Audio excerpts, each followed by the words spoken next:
Sini kamu, sini. Ini mereka Jogja.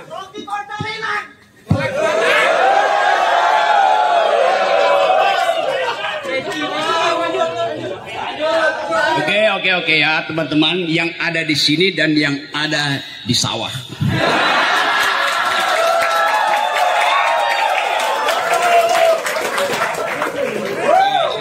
Pelan-pelan. Iya nanti saya ke situ. Oke saya akan ke situ nanti. Dengar saya dulu ya. Oke. Saya pasti ke situ.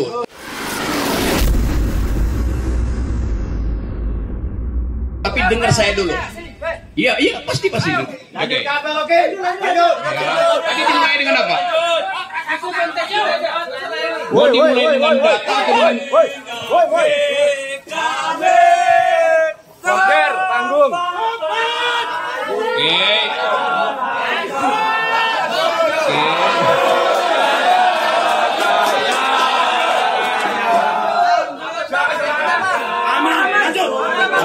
Oke, tenang. Saya mau bicara sekarang ya.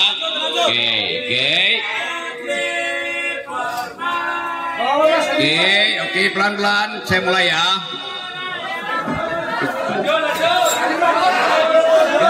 Cukup. Saya mau bicara sekarang ya. Stop. Saya mau bicara. Oke. Anda mau saya kasih data atau mulai dengan pantun? Pantun.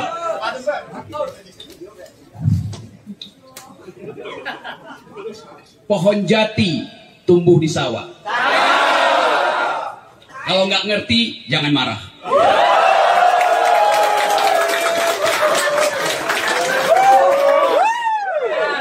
Oke teman-teman yang ada di sawah silakan bergabung kalau kita mau diskusi itu. Ya kita mau diskusi itu. Oke. Kita ada di kafe yang namanya Basa-Basi. Betul ya? Kopi Nuri nih bang. Kopi Nuri, oke. Maksudnya untuk tiba di Kopi Nuri harus melampaui Basa-Basi dulu. Basa-Basi itu artinya bajingan sana, bajingan sini. Kopi Nuri artinya kopi nurani. Jadi kita ingin asuh Republik ini dengan nurani sambil melewati bajingan sana, bajingan sini. Nah itu. Oke.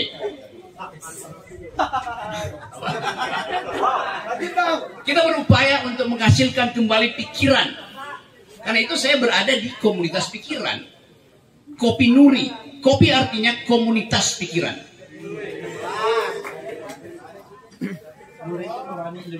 Nuri itu Nurani Republik Indonesia.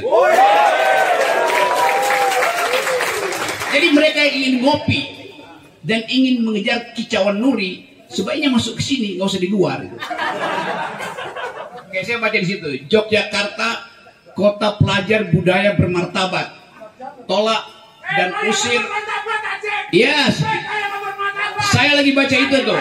Betul. Saya lagi baca. Karena itu. Ya. Kalimatmu terhadap presiden. Yes.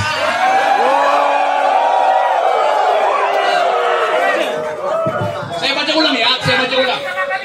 Mas saya baca ulang ya. Yogyakarta, kota pelajar budaya bermartabat. Oke. Ya justru itu. Iya betul.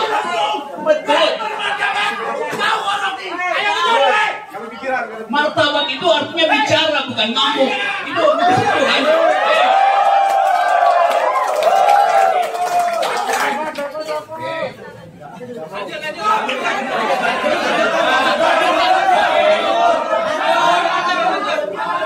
Oke ya teman-teman, saya cerita dulu pengetahuan saya tentang Yogyakarta sejak tahun 90 melampaui teman-teman yang ada di sawah. Tahun 90 saya bolak-balik ke penjara Wirogunan untuk menegakkan martabat demokrasi karena teman-teman saya di penjara di situ oleh Orde Baru. 2 bulan saya nongkrong ini buat bikin pledoi supaya demokrasi itu diucapkan kembali. Hari ini saya mengucapkan itu.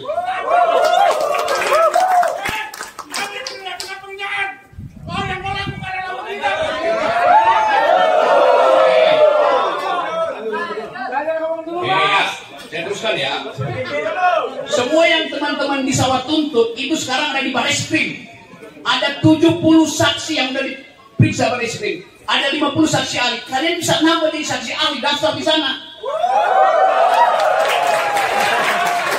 Ya itu usulan kesempatan saya. Oke, ada. Yes. Oke. Itu pertanyaanmu saya jawab sekarang ya, pertanyaanmu ya, oke.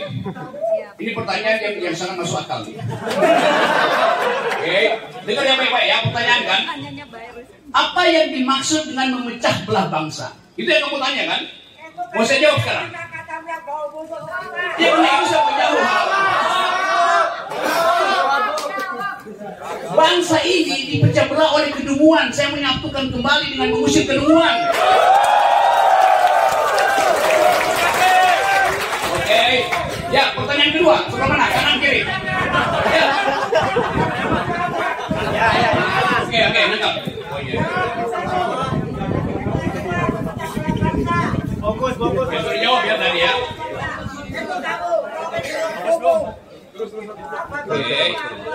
Memang saya mau memecah belah bangsa ini, yaitu bangsa yang berpikir dan yang tidak berpikir, mesti dipisahkan. Yang lain, oke, apa lagi? Udah. Ya itu saya sudah jawab. Iya dari situ aja bicara. Ya apa yang oke ya, oke. Nah, ini selesai ya pertanyaan kalian ya. Karena saya pindah ke ruangan. Oh sengaja mau ngomong buat Jogja kau ya.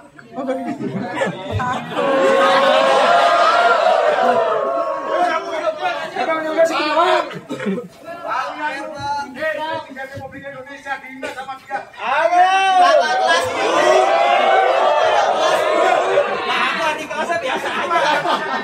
Siap Anda. Sekarang saya terangkan betapa korupsi itu menghina akal pikiran, sehingga ada tadi data diterangkan oleh Refli Harun bahwa 4 orang Indonesia menguasai kekayaan 50% negeri ini, sehingga kita jadi miskin, sehingga kalian yang ada di sawah juga jadi miskin. Itu masalahnya. Kami miskin punya pikiran. Nah justru itu tuh. Gini ya. Nah, saya ingin ada pikiran dan tidak miskin. Gak ada gunanya miskin. Jadi saya ingin miskin dengan pikiran. Lebih bagus punya pikiran tidak miskin. Karena itu kita mau bongkar penyebab kita miskin, termasuk kalian adalah korupsi. Oke? Nah, ada bagus ya. Saya mulai dengan kemarin saya ada di DPR. DPR hendak membuat pansus tentang BLBI. Ya ini barusan nih, pansus BLBI itu udah tuh. Ada 600 triliun. Ada 600 triliun APBN yang harusnya merupakan hak kalian yang di sawah, tapi tidak bisa diambil negara karena dirampok oleh BLBI. Data itu satu, oke? Dapat ya poin, oke? Nah karena itu,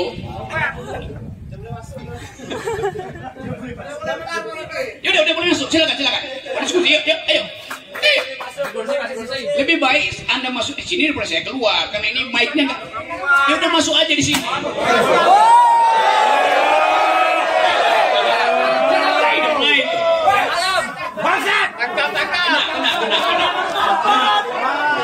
Tolong, ya Pak Polisi, saya protes karena saya dilempar dan kena leher saya.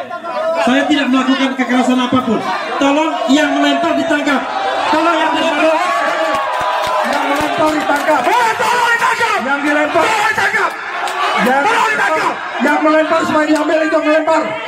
Itu kita harus revolusi teman-teman. Kita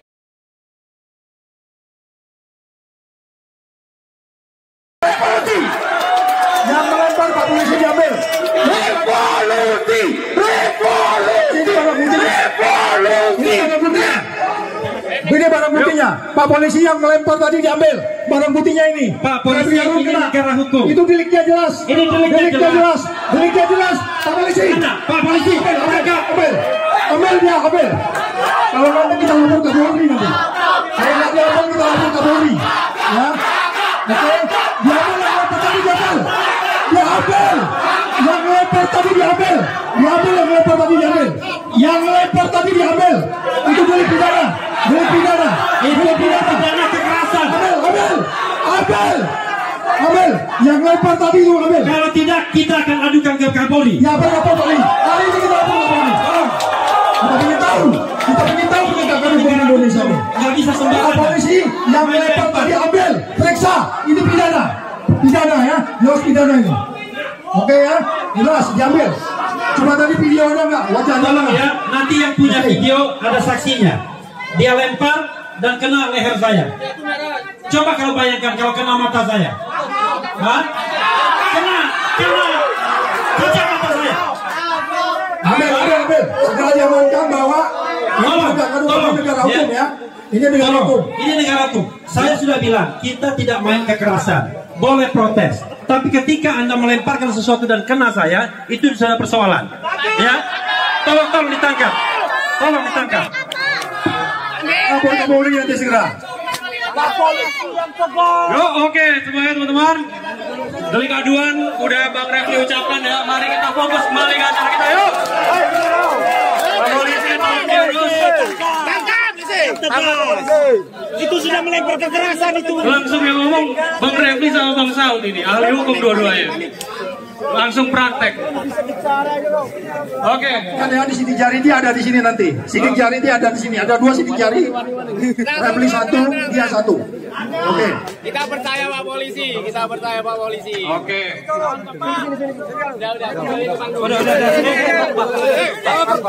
Jangan terprovokasi. Yuk duduk lagi teman-teman, duduk lagi yuk. Hari Nobos waktu kita terbatas. Mari kita dengarkan partai utama dari Bang Rocky. Karena bentar lagi kita gak ada lama waktu nih. Yuk fokus kembali. Kita lawan dengan pikiran, delik aduan dan lain-lain. Tapi jangan kekerasan fisik, setuju?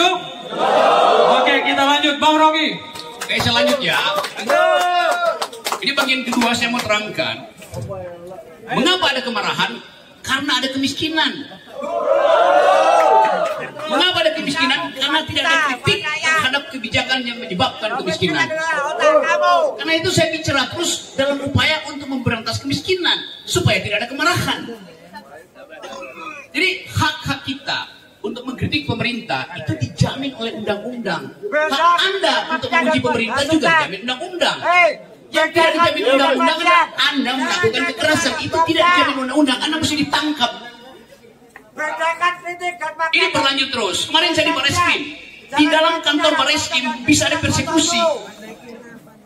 Jadi sekali lagi saya paham bahwa keadaan kita memang kita hidup dalam ketidakpastian. Kita berupaya untuk menertibkan kembali bangsa ini dengan pikiran. Karena itu pikiran hanya disebut pikiran kalau dilayani dengan pikiran, bukan dilayani oleh botol aqua. Nanti begitu Anda kehausan, Anda datang panitia, minta aqua lagi. Belum habis aquanya Anda lempar lagi itu. Jadi coba kita bicara perlahan-lahan ya. Oke. Saya mulai dari kasus tadi itu supaya diingatkan ulang bahwa bangsa ini pernah dirampok oleh oligarki yang disebut sebagai BLBI, Bantuan Likuiditas Bank Indonesia, yang tahun 98 negeri ini bangkrut. Karena itu ada krisis moneter. Karena itu negara kemudian menjamin supaya tidak ada ras, negara kasih uang ke bank-bank yang bermasalah. Sampai sekarang 125 tahun nggak ada satu bank pun yang bayar, yang dimasukkan kembali ke uang negara cuma 30%. Pak Mahfud bingung bagaimana caranya mengembalikan hak rakyat untuk memperoleh keadilan. APBN kita setiap tahun bayar 160 triliun untuk utang yang kita bayarkan pada para pencoleng negara di 98. Jadi ya kita akhirnya harus memakai APBN untuk membayar kejahatan. Itu soalnya. Jadi kalau teman-teman, termasuk yang marah pada saya, mau dengarkan saya, Anda pasti akan kaget bahwa hak Anda itu dikebiri melalui APBN. Jadi Anda jangan marah pada saya, marah pada APBN. APBN itu hak teman-teman. Jadi sekali lagi, soal korupsi itu bekas dari 98, dari zaman Orde Baru masih ada sampai sekarang. Nah, kita ingin agar supaya mahasiswa ikut campur dalam upaya pemberantasan korupsi dengan menegakkan moral. Itu aja intinya tuh. Kalau soal hukum, karena kalau udah kadaluarsa mungkin. Tapi kita masih diingatkan bahwa APBN itu adalah hak masyarakat, bukan tempat pemerintah mensubsidi pekerja asing. Yang terjadi adalah APBN dipakai untuk membayar pekerja asing. Jadi dari kemasyarakatan politik itu yang menyebabkan kenapa ada disparitas. Boleh nggak korporasi, konglomerat, oligarki mengakumulasi kekayaan? Boleh aja. Tetapi konstitusi kita bilang ada 3 pemain ekonomi kita. 1 adalah korporasi, tugasnya akumulasi. 2 adalah BUMN, tugasnya ada menyediakan fasilitas publik. Setelah dibangun jalan tol, kita disuruh bayar. Lo nggak boleh APBN itu memerintahkan BUMN sediakan fasilitas publik. Publik artinya tidak dibayar karena kita udah bayar pajak. Yang ketiga koperasi itu. Itu yang dasarnya. Kenapa kita menuntut keadilan sosial? Karena ada prinsip koperasi. Jadi boleh ada akumulasi, tapi distribusi harus dilakukan. Yang sekarang nggak ada distribusi. Itu yang menyebabkan ketimpangan. Jadi protes saya, protes Refli Harun, protes Saud, protes semua orang, protes mahasiswa, dimaksudkan untuk memulihkan kembali hak kesejahteraan rakyat. Jadi kalau kalian ganggu saya, artinya kalian nggak mau saya membantu kalian untuk memperoleh hak kesejahteraan kalian. Itu dungunya di situ. Ajaib, orang yang mengucapkan pikiran dihalangi oleh partai. 2 kali saya dihalangi di sini oleh PDIP itu. Padahal PDIP itu punya fraksi di DPR, partai. Iya, saya nggak bilang Anda PDIP. Oke. Iya, saya tahu Anda warga Jogja, karena itu. Iya. Saya bilang saya udah 2 kali dihalangi PDIP, 1 di Jogja, 1 di Bareskrim. Faktanya sebulan lalu saya dihalangi oleh ketua PDIP Jogja, itu faktanya. Ya ilah, kenapa you nggak baca koran? Iya. Jadi saya mau terangkan sekarang.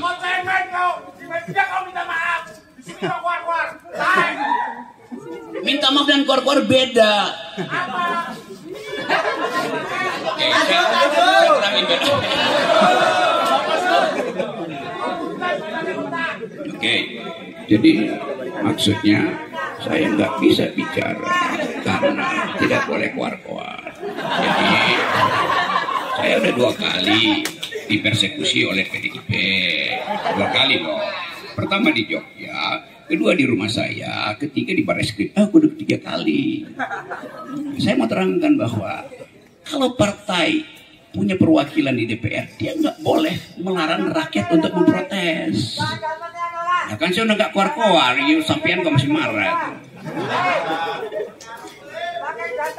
Jadi ya datanya itu 3 kali saya dipersekusi. Iya 3 kali. Udah 3 kali saya dipersekusi PDIP. Ada di koran. Oke, saya baliklah pada isu hari ini. Demokrasi yang disebut demokrasi kalau ada partai oposisi. Faktanya partai itu tidak ada. Apa akibatnya? Informasi itu dikendalikan secara sepihak oleh negara. Siapa yang nggak menghendaki oposisi? Masuk UGM, rakyat Jogja. Rakyat Jogja terkenal dengan karakter oposisi. Kalau dia nggak setuju dengan kebijakan raja, dia lakukan PP. PP itu ada fasilitas kebudayaan Jawa untuk memprotes kebijakan raja. PP itu apa? Diam di depan istana raja, bukan ngamuk.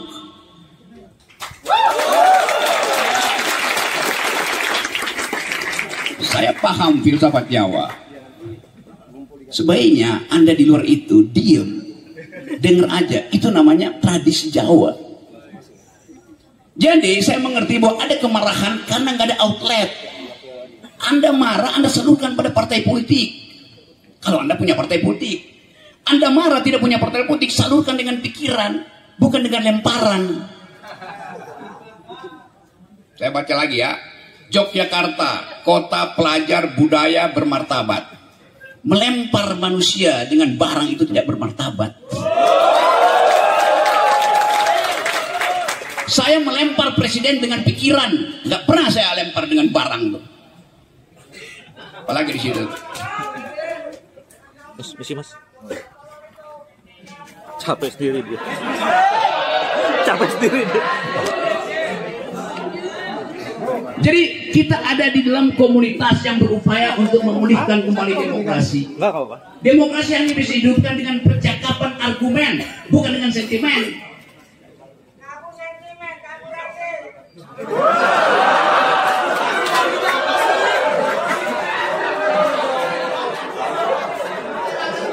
Coba Mas, coba hafalan minggu lalu itu dibuang aja. Itu hafalan dari minggu lalu, ngapain itu?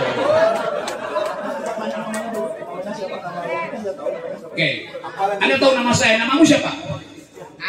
Nama kamu? Siapa? Iya, nama saya kamu tahu, nama kamu? Oh, nama kamu turun sini, oke. Menurut Master turun sini.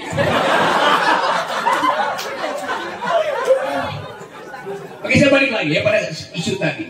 Kita ingin pemilu nanti itu menghasilkan radical break. Tadi istilah radikal dipakai.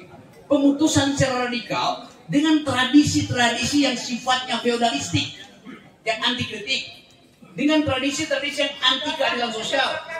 Negeri ini diasuh dengan prinsip sosialistis, bukan kapitalistis. Orang, ya, pertanyaannya,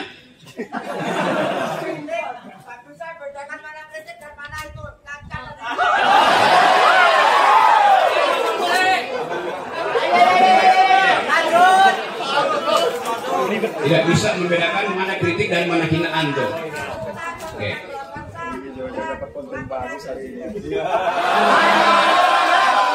Oke, saya kutip. Kata Pak Jokowi bilang ini urusan kecil. Jadi Pak Jokowi bisa membedakan mana kritik, mana hinaan. Kalau ini hinaan, Pak Jokowi udah laporin saya ke polisi. Jadi Pak Jokowi tahu ini bukan hinaan. Iya, presiden bilang begitu, ini bukan hinaan. Loh, presidenmu yang bilang begitu. Oke. Selanjutnya, jadi kita mau pastikan bahwa pemilu ke depan itu harus punya dua aspek. Menimbulkan kembali keadilan, supaya tidak banyak orang yang marah. Dan memastikan ada oposisi, hanya itu. Kita minta pada Prabowo, kita minta pada Anies Baswedan, kita minta pada Pak Ganjar supaya ucapkan itu sejak sekarang. Semua presiden mesti pastikan bahwa kita kembali pada prinsip keadilan. Artinya tidak boleh ada akumulasi. Negara harus melakukan distribusi dengan tanda Gini ratio, dengan tanda jumlah stunting. Jadi ucapan itu yang kita mau pegang dari presiden. Siapa presiden yang bisa menjamin bahkan ada kesetaraan pendapatan di Indonesia, supaya rasio antar CEO yang gajinya ratusan miliar dengan buruh yang bisa disewa untuk demonstrasi karena mereka kekurangan pendapatan. Banyak rakyat yang terpaksa menerima amplop untuk marah-marah. Kesalahan ada pada kebijakan, bukan pada si penerima amplop. Jadi saya ingin membantu teman-teman di sini, terutama rakyat Jogja, supaya kita satukan pikiran. Tolak dan usir Rocky Gerung. Tolak dan usir pekerja asing yang merampok hak rakyat Jogja. Itu yang benar.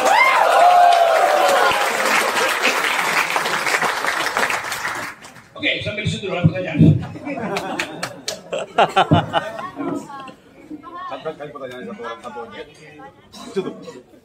Oke, mungkin kita berikan bukan dulu buat apa yang sudah disampaikan oleh Bung.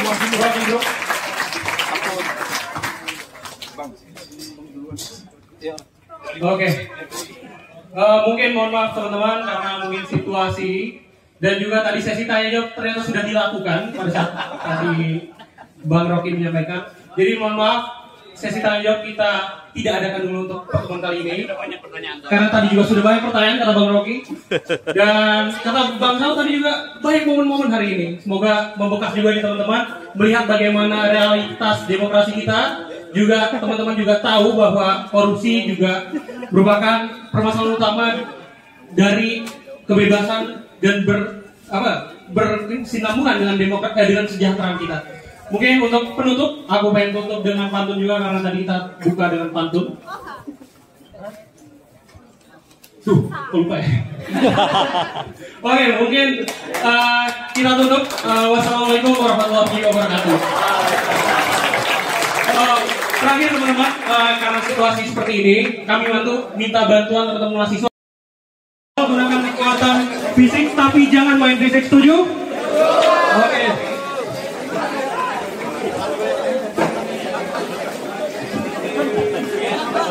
Yuk, mari teman-teman gunakan barikade. Yuk, jangan sampai ada penyusup.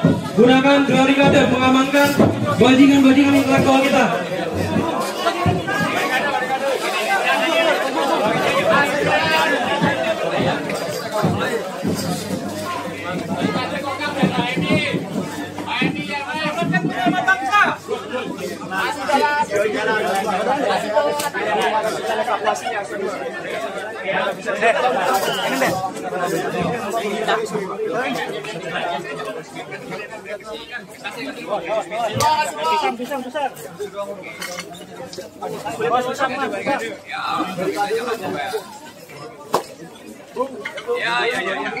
Tapi jangan berhenti. Ngomong-ngomong. Masih banyak, Bang ya. Kawal terus. Iya. Ayo, mana sih? Mana orangnya? Biar ada cepetan punten. Kamu ini jalannya. Oke. Tanggapan Pak Rocky. Apa? Tanggapan.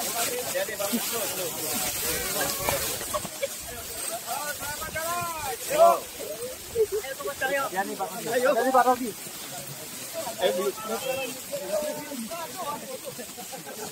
Waduh. Aman, Bang. Hati-hati, Pak. Aman. Aman.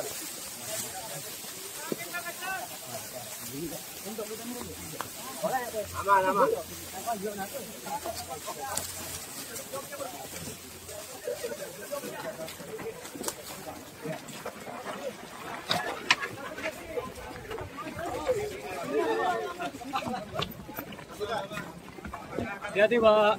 Iya. Nanti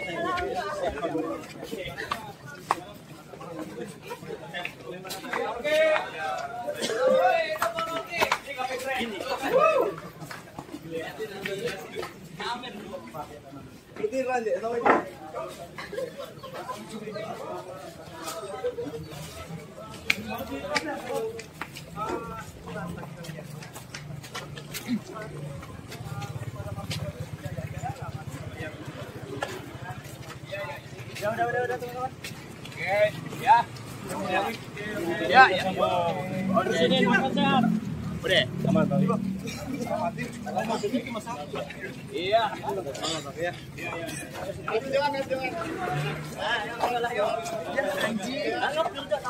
Ayo, foto dah, pada foto silakan anjing. Gimana udah masuk?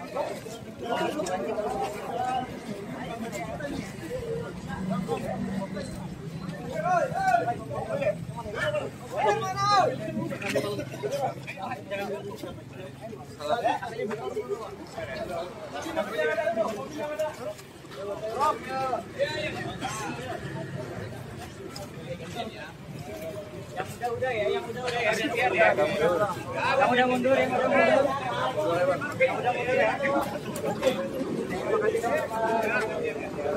Yang udah mundur ya. Yang udah mundur. Rocky, satu kata buat kerja. Lihat Rocky-nya. Udah.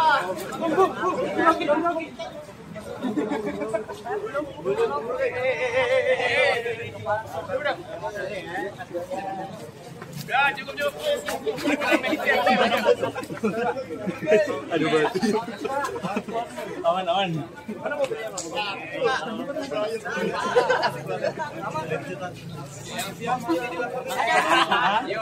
Ya nanti ya kita.